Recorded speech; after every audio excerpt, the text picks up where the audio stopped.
Good afternoon, everyone, and welcome to Try This at Work. Today, we are going to walk you through some awesome new Teams meeting features. We're super excited about that. But before we get to all the good stuff, just a few housekeeping notes for everyone. So Microsoft, your privacy is extremely important to us. In no way, shape, or form do we capture or leverage your data in any way. So just know that even if you authenticated, your privacy and your email address is not going to be leveraged in any way. So with me today is my fellow Try This at Work leader, Scott Rendell. So Scott, I'm just going to have you, I know we've got a lot of content to get through today, so I'm just going to let you run away with it. And folks, just to let you know, we're happy to answer questions today throughout the presentation, so don't hesitate to submit them in your Q&A box. And with that, I'll hand it over to you, Scott. Hey, Kelly, great to be here again. Thank you very much. Hey, everybody. Welcome back to another Try This at Work event. Today, we're going to talk about some new meeting features. You know, Kelly and I were, as we were setting up for this over the last week or so, we're just kind of amazed at some of the new stuff that has come out. And of course, at Microsoft, because we get stuff early, we kind of take it for granted. And we got to thinking, you know, there's probably a lot of people that don't understand some of the new features that are out there. So hopefully this will shed some light on them. There's quite a few of them. As you can see here from our agenda, I'm not going to read this whole list because we're going to go through all these, but there's just there's a handful of stuff that we thought, you know, let's just highlight this for folks just so that they can go, oh yeah, look at that, or you might actually find something that you didn't know about. So you know, and again, as you have questions, please put them in the Q&A and we'll get to them as we can. All right, so let's move into it. Now, you may or may not be aware that Microsoft or Teams allows you to be a part of multiple tenants for Teams. Now, what that means is, you know, your tenant or the organization that you're a part of. So, for example, Kelly and I are part of Microsoft. We might be invited as a guest into another organization's team. Now you can see here in my presentation, there's this thing called Rendell 0365, and then there's this Microsoft guest. Okay, so this screenshot actually came from my test tenant. So my home tenant is the Rendell 0365. Okay, and a couple of things that I wanted to point out here. I am a guest in the Microsoft tenant, or this instance for me, my private tenant is made a guest in Microsoft, which is why it says guest here. Now, the big thing I wanted to show you here is if you don't have it already, currently, if you're part of multiple tenants, you're going to have this little arrow, this down arrow, and you're going to, when you hit that down arrow, it will show you all of the organizations that you're a part of or that you're guests in. So what are the new meeting features that you may find is that you don't have that in the new meetings and the new Teams updates. What you're going to find is you're going to have to hit your settings, right? So you'll click on your icon in the upper right hand corner, and then as you scroll down, you'll see accounts and orgs. So it's going to migrate. So this little down arrow is going to go away, and you're going to see the accounts and orgs when you click on your icon in the upper right hand corner. That one caught me off guard. They updated it and I didn't know where they went. I got panicked. I thought I'd been kicked out of all these organizations. So just keep that in mind, okay? No more pull down. You're going to have it here under accounts and orgs.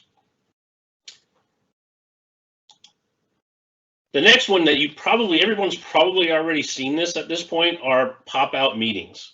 So every time you join a meeting now, you're going to get a pop-out window that's going to allow you to do things like turn your camera on or off, set up any background filters, choose the type of computer audio you want.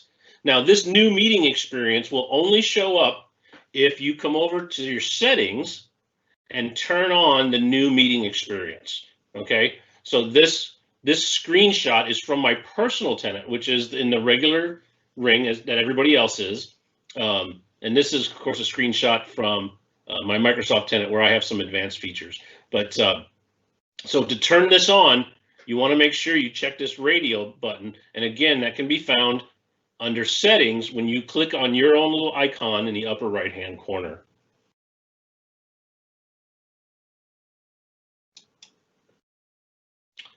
Now with that, comes this option bar. Previously, the option bar would be down at the bottom of your screen. So if this were my presentation screen here, this option bar would be right in the middle, down at the bottom. And that got to be really, really frustrating because it would hide content and things like that. Now what they've done is they've moved that bar to the top. Okay, and that I think is a much better experience because it sits up at the top, it's out of the way. It gives you the ability to choose these different icons that will then pop out on the side. So for example, this icon here will show your participant list. So on the right-hand side, you'll get to see a list of participants and what role they have, whether it's an attendee or presenter. We've got our chat. So if you click this, again, on the right-hand side, you'll get a chat window so that you can see the inline chat in the meeting. Now, here's the really cool thing. If you have multiple monitors, you can actually have the meeting content in one window, and you can be in the chat field of your Teams client and still see the meeting chat if you select it. Therefore, you don't have to click this. So you could have the meeting chat in one window and be full screen with your content for the meeting in another. But if you're mobile or you only work on one screen and you want to see the chat, then you'll need to click on this. And as people make new comments or raise their hand or things like that, this will light up with a little red button so that you'll know that there's activity there and you can click that. Next is the raise your hand feature. Love this feature. Instead of chiming in or writing in the chat, hey, I have a question, you can click raise your hand and your little hand icon will go up on your profile, on your picture window there, so that the presenters can know that you have a question without you being intrusive and breaking through on audio or something like that, and then you can wait to be called on. Now, the one thing you need to know is if you put your hand up, you're responsible for putting your hand down. So the presenter could put it down, but from an etiquette standpoint, once you've been acknowledged, your question's been answered, etiquette dictates that you just click that again and put your hand down. So that's kind of a neat feature. Now, the screenshot I did here, I happen to be moused over breakout rooms. Now, Kelly did a wonderful job last week of showing you guys breakout rooms and that whole experience. So as you can see, when I took this screenshot, it is a meeting that I had generated. That's why I get to see the breakout room icon. If I was not the meeting organizer, I would not see this. So that's where our breakout comes from. And again, another new meeting feature. Then of course, Scott, we've got our old. Hey, yes. Scott, real quick, clarification, a good question came in. How do you separate the chat and the meeting content? Can you just go back on how you did that with the pop-out meeting? Yep. So when you click on the chat here, okay, in the meeting, in the pop-out meeting, it will show up on the right-hand side, okay? But if that's not what you want, you can leave that turned off and you can go over to your Teams client. Let me see if I can show that. Yeah, I should be able to show that. You can actually go over to your Teams client and click on chat, and then your meeting chat will be in there. So so you can kind of see that. So you have that option, and of course that was in a separate window. All right, so I've got, the meeting where I'm seeing everything full screen, and then I can see the chat in a different window if I have multiple monitors. If I don't have multiple monitors, it's better that I just hold on to the one chat in the same pop-out window.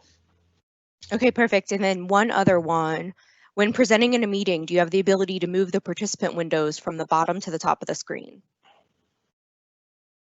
Oh, that's a good question.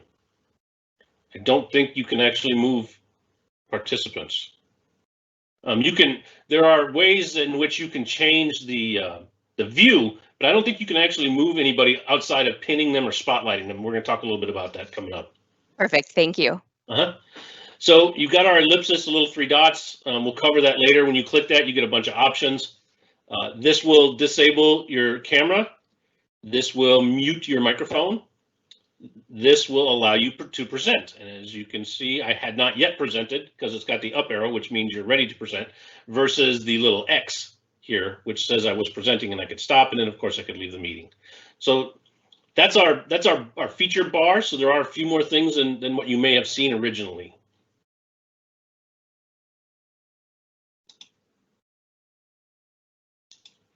One of my newest and favorite features is the fact that the lobby for meetings now includes or can include internal participants. So it just so happens that I know a person here at Microsoft that uses that feature exclusively. He will hold a meeting and he will make all of his internal people remain in the lobby so that he can talk to them one at a time. So that's one of the use cases. Or if you're a presenter and you just want to manage, or you think you're going to be late and you don't want people mulling around in your meeting, you might just make everybody wait in the lobby, and that way when you join, you could just do you would get a little pop-up for admitting, and one of the options would be admit individually or admit all, right? So you could click admit all and then have everybody join all at once you were prepared. So if the presenters are mulling amongst themselves, talking, getting ready to go, and you want to leave everyone in the lobby until the meeting starts, you have that opportunity now, because we can control both external and internal participants and leave them in the lobby, or again, pull them out of the lobby one at a time and then put them back, or have them leave the meeting as they like. So that's a really nice feature, and one that was greatly asked for. Next, probably my favorite feature are the new viewing modes. So when this whole thing started, so think about this. We went from 2x2. In other words, you could have 4 video streams at once back in January and February, to now having up to 49 individual screens, videos, all being displayed at once. So the first thing we did was we went 3x3. Okay, and that is your current gallery mode. Now I'm gonna talk to you about some of this for a minute. So 3x3 is the largest display you're gonna get, and be able to do individual things with these particular people. In other words, you could right-click them and pin them right from here. You could lower their hand if you're a presenter. So you can interact with each of these video streams independently. The way we handle large gallery is we collect all of the video streams, put it together as a single stream, almost like a screen share, and then send it to you. So there is no interaction. I can't interact with any one of these boxes. But if I needed to interact with any one of these individuals, I would click on the participant icon. It's a little small. Let me roll back to it real quick. I could click on this participant icon, and then I can interact specifically with individuals. So let me just go through that again. In gallery mode, I can interact right from their picture, or I could click on the participant icon and do it on the side. But in large gallery mode, I cannot interact by clicking their picture. I have to go to participant mode to then interact with them, and that would show up over here on the right-hand side.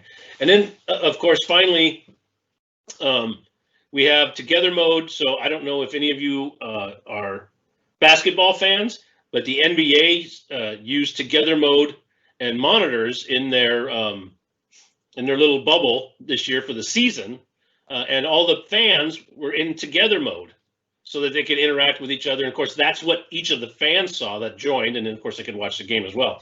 But together mode allows you to interact. Now, the interesting thing about together mode is where this is dynamic. Okay, everybody might see something a little bit different when it comes to placement, and especially here in gallery, not everybody's going to have everybody in that same spot. In other words, the guy with the jacket here is not always going to be top center for everybody. In large gallery, you will probably not all have the same layout either. So the guy with the jacket, where is he on this one? He may not be in that one. Might not be top center. He might be in the bottom for one person, on the left-hand side for the other person. In together mode, if you select, or anybody that selects together mode sees exactly the same placement of people. So everybody's together mode. This guy is in the bottom left. This lady here is in the upper right. This lady here is in the bottom right. Okay, and what that allows you to do, as you can see this gentleman right here, almost like they used to do in the Brady Bunch or on Hollywood Squares, for those of you that remember it, he could actually look up, and his picture will make it look like he's looking up at this person here, or maybe somebody up there.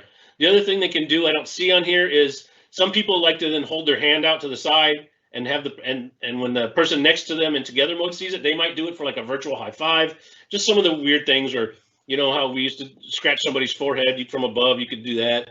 you know, because everybody in together mode sits in the exact same spot. It's kind of cool, and that's what together mode is. Hey, Scott, got a lot of a lot of really great questions on this feature. So clearly this is a hot one. Sure. I know we're going to be short on time to get through all of the other features, so I'm just going to pick a couple of them. First one being, is there going to be gallery support for mobile and tablet, and what is that? Oh, wow. Yeah. Hey, great question. Yes, we are. Right now, I think you only get a single video feed. So for mobile, we're going to up that to 2x2, right? So you can actually see 4 video streams in your mobile. And for tablets, we're actually going to get to 2x3 for tablets. So yes, that's some upcoming features. Now, like you said, we're about halfway done here, so we got a few more features to get through. So before I told you, when you clicked on those 3 dots, you get the ellipsis. This is what you get, okay? So let me just roll through these real quick. Device settings, you could make changes to which camera and which microphone you're using. Meeting options, that's a read-only field that just talks about the different options. Sorry, it has the meeting options that were set for this meeting. You can change them, but it doesn't matter because you're already in a meeting. Meeting notes are just that. If you want to start taking meeting notes that everyone has access to, you can put them in there. The meeting details will give you things like the dial-in number and things like that. You can then select from gallery, large gallery, or together mode from here as well. So again, this is clicking those 3 dots at the top. Will get you this. Aligned to that gallery, there's a great question that came in that I want to jump in and interrupt you on. Sure. So I think some folks have noticed that sometimes certain galleries are options are grayed out. Can you explain why that's the case? Yep. So gallery, large gallery and together mode don't start until you have at least, I think together mode is 10, or is it 5? I think it's 5 people, and large gallery starts at 10. So once you have 10 people on video, large gallery will become an option. I think once you have 5 people on video, together mode will then become an option. And again, it's Microsoft's artificial intelligence that's framing your head and shoulders, so it knows that you're presenting video, and it knows that it can then enable those features. Great. And then one last one, and then we're just going to move on.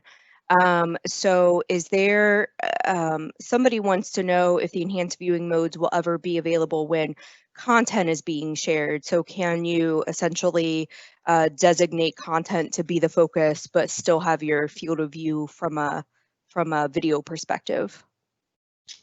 You're not always going to be, if you have content displayed, you're not always going to be able to see everybody. No. Okay. So I think we're going to talk about the rest of these as we go on here. So focus allows you to focus. There's a thing called Spotlight we'll talk about later. For video, you can apply your background effects. We're going to talk about captioning and recording and transcription. Now, the one thing I will say for low bandwidth connections and for mobile, you can actually turn off incoming video to save yourself bandwidth on your end. So if you're in a meeting and there's people presenting video or screen sharing, and all you really want to do is listen in, you can turn off incoming video and save yourself some bandwidth. Do you feel like the large gallery views consume more bandwidth, or what's the deal around that? There was some questions about that. Gallery consumes more bandwidth because each one of those 9 is an individual video feed.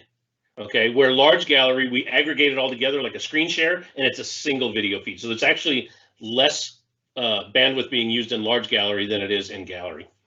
Perfect. Thank you, Scott. Yep. Okay, next. All right. So actions as a participant. This is rather interesting. In this case, in this window here, it was, let's see, I have fewer. I was the attendee. Oh, no, I'm the organizer there. No, I'm sorry. This is me. So I am the attendee. So I was logged in as me from my tenant. So I was not the organizer for this meeting. This Scott Rendell here, which is my personal one, was not the organizer. So when I went to click on the organizer to see what options I had, I could only mute that person, pin them, or spotlight them. Now, spotlighting puts them in the whole. This is the interesting thing about spotlight, and I need you to consider this. When you spotlight someone, you spotlight that person for the entire meeting for all participants. Okay, so by clicking spotlight, you're actually going to make them basically full screen, and then the rest of the video feeds will be down below. So be careful spotlighting, because you're basically controlling what everybody sees in the meeting. Okay, and because I was a presenter in this, I'm given that option. Now, as the organizer, so now I'm the organizer because I take this first position.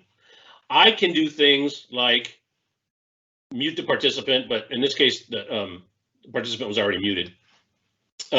Pin them, right, to make them full screen if there was video. I can then spotlight them as well, but I can do two other things as the organizer. I can demote them to an attendee so they don't have these options. If they get demoted to an attendee, only pinning is the only option you get once you've been made an attendee. So you could pin someone, and pinning is a client-side feature. So when you pin someone, that view you see is only on your screen, versus spotlighting where you're forcing it on everybody. And then, of course, if we have a bad actor in there, we could remove someone from the meeting altogether. Next. All right, relatively new feature that we've rolled out called NDI, Network Device Interface. What this does, and I don't want to get too deep, but it allows you to grab video streams from the client on the local area network that you can then mix with what's called an external encoder, so that you can do things like have your CNN or Fox style interviews, right? You could have two people. You can control that and then send that to, say, broadcast equipment, or you might send it, or you might just record it, or you might send it to a boardroom or something like that. It allows you to create different scenes and different views of the folks that are in there. And that is, again, a client-side feature. So you would enable NDI, as it shows right here, broadcast over NDI, once the meeting is started. And then those encoders can pull those feeds from your client on the local area network and then be able to manipulate the video. If you have more questions about NDI, feel free to do a search or reach out to Kelly or myself after the fact. Yeah, and then Scott, really quick, just for better understanding on this, do you have a diagram that shows how this works? I actually do, and that's coming up. So great lead-in question. Thanks. We're going to get to that here pretty soon. Perfect.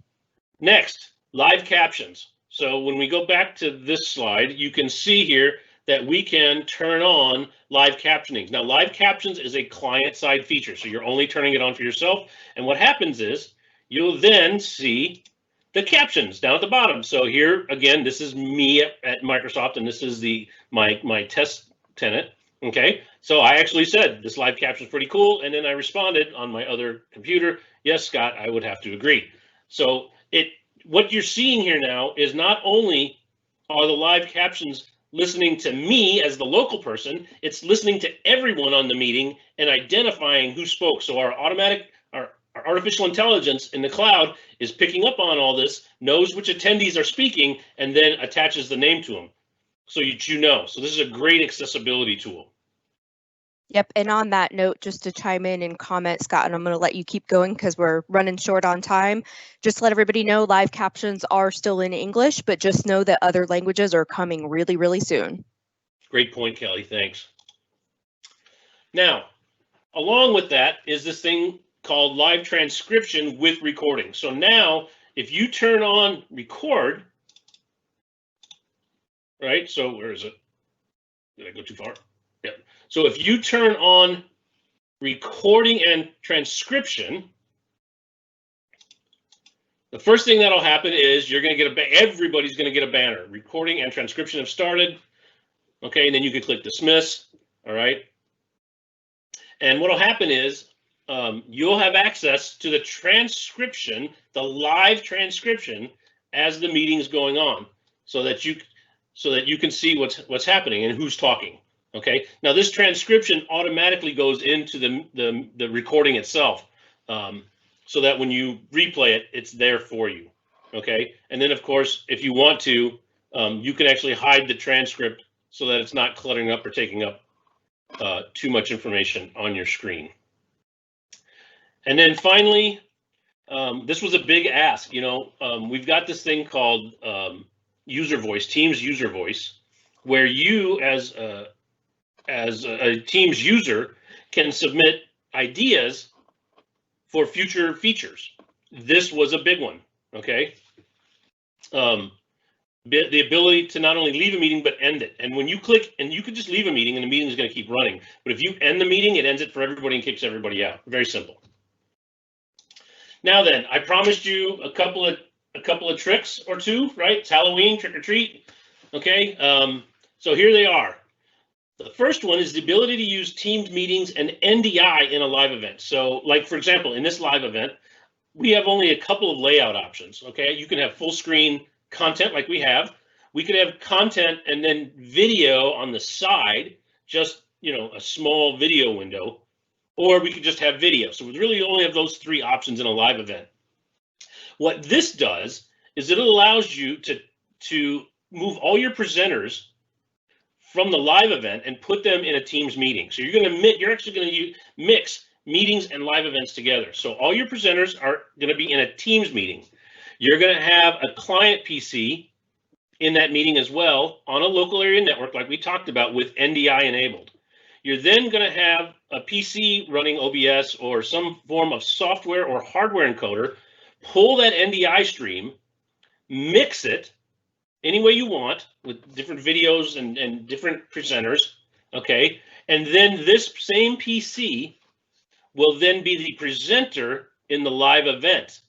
And that way, whatever mix this person, whether it's a video on a PowerPoint or just a regular video or a panel discussion by a couple of the presenters or what have you, can be mixed and sent to the live event as the content. So you can actually have different layouts other than what shows up naturally in a live event. And of course, there's a whole myriad of ways to accomplish this. This would be the most advanced way. You could actually do this without using NDI. You could use just a Teams meeting, okay, and then just use the different views that we saw earlier, gallery, large gallery, live together mode, to present that into a live event. So this is the most advanced form of that. And then this is a question I get asked a lot. Is there any way to have dial-in for a live event? And the answer is no, not natively. Okay, but again, using a Teams meeting, you could do this. Now, I want to show you something interesting. In our using NDI in a live event, the flow comes and the presenters are in the Teams meeting, and that flows over to the live event. In our dial-in for a live event, all your presenters and attendees are in the live event, and what we're going to do is join the live event as an attendee on a client PC, but this same PC will also join or host a Teams meeting, okay, an audio conference meeting, if you will. And what's going to happen is this client PC will present the screen, if you will, or the web page that has that has the live event on it, and the audio. They'll present that into the Teams meeting so people can dial in and simply listen to that Teams meeting. So let me just say that again. This PC is the center of all this, okay? It joins the live event just like anybody would as an attendee, okay? It then presents that content, and it's usually a screen, right? So you'll have a web page with your live event as an attendee, and you'll hear the audio. You'll present that screen into the Teams meeting, which has an audio conference number attached to it, so you have to have the audio conferencing license. That way, people can actually dial in and listen to the live event. Now, granted, they don't get Q&A or they don't see the presentation, but at least they get to hear the audio. Now, I know this has been a lot, but this is recorded, and of course, you can always reach out to Kelly or I and ask further questions. But we will take just this last moment to finalize any last questions. Kelly? Just on that last subject there on your diagram, somebody was asking, can you do this with one computer or client? Yes, you could. It's very, for the NDI one, it's pretty difficult. If you're not using NDI, yes, you could definitely, but you're going to have multiple monitors. And of course, over here for the dial-in, yeah, one PC is all that would be required. Great, thank you. And that is all the time that we have today. So thank you so much, everyone, for joining. Thank you, Scott, for walking us through some of the awesome new features. Expect more of these types of sessions to be coming as we're continuing to roll out updates all the time, folks. And again, we have an amazing series that's upcoming. So that wraps up our 2-part series on meetings, at least for now. We will revisit it into the new year. But the next series is going to be all around apps and the use of apps inside of teams to make your workforce more productive, collaborative, and communicative. So just to let you know, our first one is going to be all around apps for your knowledge workers. Which of course we know all too well. We're really excited about this upcoming one. That one's going to also be followed by your first line worker. And then we're going to wrap up with management because we can't forget about them. So please, please, please join us on 11/6 for apps for knowledge workers. And thank you so much for your time today. Apologies if we couldn't get to your questions. We had a lot of them come through. And we look forward to seeing you on the next Try This at Work. Thank you so much, everyone. Have a great day. Thanks, everyone. Thanks, Kelly.